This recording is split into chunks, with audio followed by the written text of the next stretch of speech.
Kita akan berbincang bersama Dwi Korita Karnawati, pakar mitigasi kebencanaan UGM. Ibu Dwi Korita, selamat sore. Selamat sore Mas Dev, Assalamualaikum warahmatullahi wabarakatuh. Waalaikumsalam warahmatullahi wabarakatuh. Terima kasih Ibu Dwi Korita sudah bergabung bersama kami di Berita Satu Sore. Kita melihat kondisinya, tadi ada laporan yang baru saja disampaikan oleh rekan kami dari Riau, tapi secara keseluruhan di Indonesia ada lebih dari 64.000 hektar yang terbakar. Klaimnya dari kepolisian 62% atau hampir 40.000 hektar sudah berhasil dipadamkan sampai kemarin. Merespon situasi ini, apakah ini sudah cukup cepat menurut Ibu Dwi Korita, ataukah mungkin bisa lebih cepat lagi seharusnya? Dan cara-cara yang digunakan untuk penanganan karhutla ini apakah juga sudah cukup efektif, Bu? Ya, sebetulnya upaya kerja keras ini patut kita apresiasi. Namun tentunya tugas kita ini akan menjadi lebih, insya Allah lebih ringan apabila dilakukan pencegahan, bukan pemadaman. Artinya pemadaman itu kalau sudah terbakar, ya itu memang harus dipadamkan. Dan itu suatu apresiasi sudah berhasil 60% lebih dipadamkan. Nah, idealnya saya menyampaikan hal yang ideal. Sebetulnya karhutla itu bisa dicegah. Jadi biasanya BMKG itu sudah bisa memprediksi kurang lebih 6 bulan sebelumnya.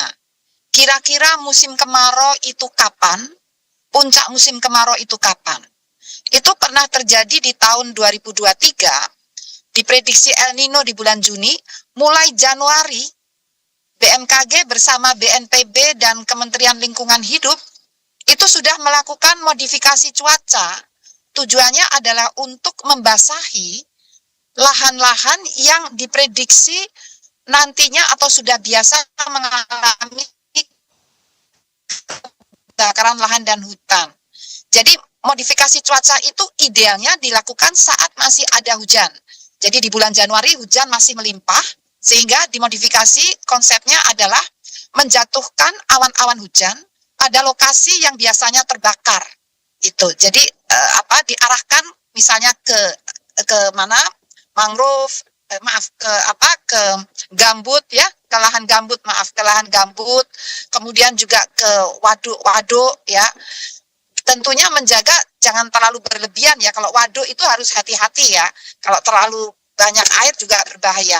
Tapi poinnya, kalau lahan-lahan yang biasa terbakar itu sudah dibasahi saat musim hujan, maka muka air tanah itu akan naik dan kondisi tanah akan selalu jenuh air.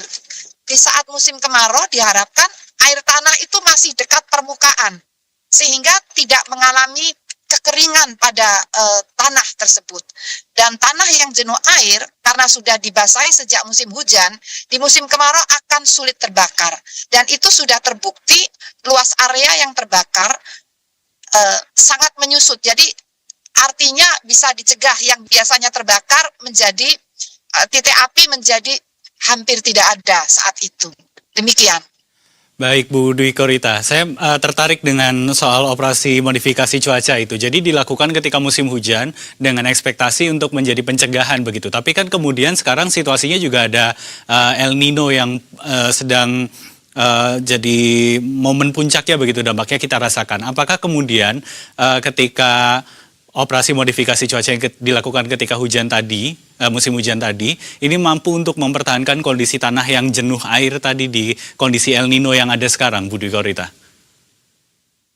Untuk peristiwa tahun 2023 itu berhasil dalam hal mempertahankan tinggi muka air tanah tadi. Karena saat modifikasi cuaca kita selalu memantau ketinggian muka air tanah untuk mengevaluasi apakah modifikasi cuaca itu berjalan efektif. Kalau ada modifikasi cuaca, muka air tanah yang akan dibasahi ternyata tidak berhasil naik, itu berarti ada hal yang harus dibenahi. Nah, ini.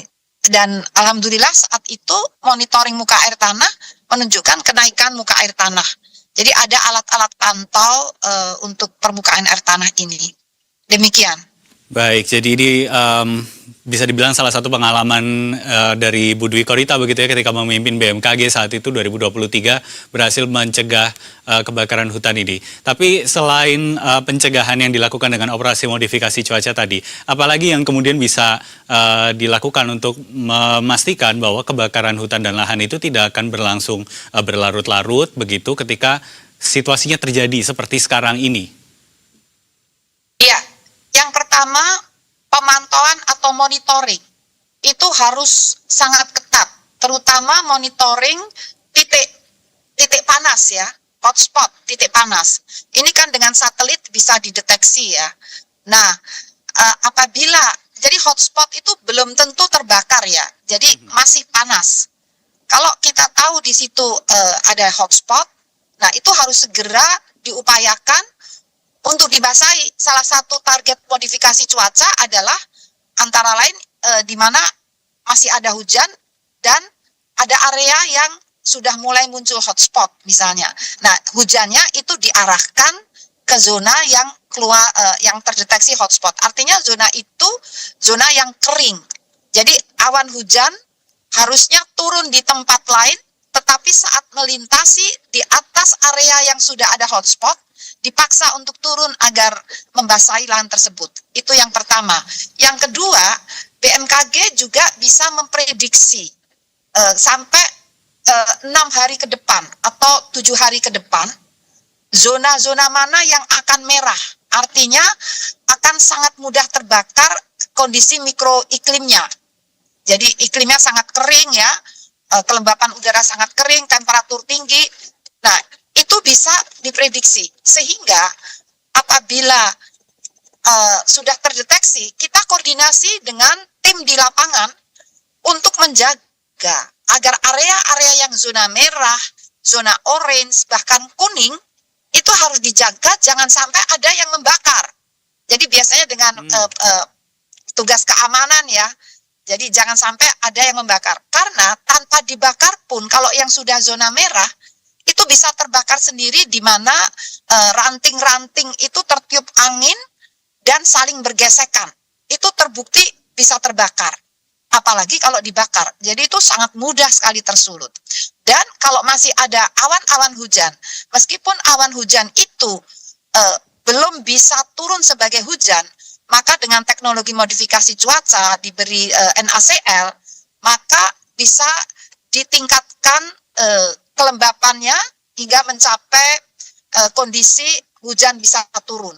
Jadi dengan rekayasa tadi untuk meningkatkan kandungan uap air di awan-awan hujan tadi, dan juga dengan prediksi untuk mengetahui zona-zona mana yang membutuhkan segera tindakan untuk dari merah bisa diturunkan menjadi orange atau bahkan menjadi kuning, dan juga dengan menjaga keamanan lahan tersebut, jangan sampai ada yang sengaja membakar.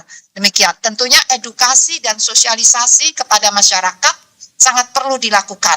Demikian. Baik, kalau begitu Ibu Dwi Korita, tentu kita berharap situasi ini tidak berulang begitu ya. Cukup di tahun ini saja yang cukup parah begitu, dan nanti di tahun-tahun mendatang bisa dicegah, karena tadi terbukti pada tahun 2023 bisa dicegah begitu ya dengan prediksi-prediksi dan juga operasi modifikasi cuaca yang dilakukan. Terima kasih banyak Ibu Dwi Korita Karnawati sudah bergabung bersama kami di Berita Satu Sore untuk hari ini. Selamat beraktivitas kembali Ibu Dwi Korita. Terima kasih. Wassalamualaikum warahmatullahi wabarakatuh. Waalaikumsalam warahmatullahi wabarakatuh.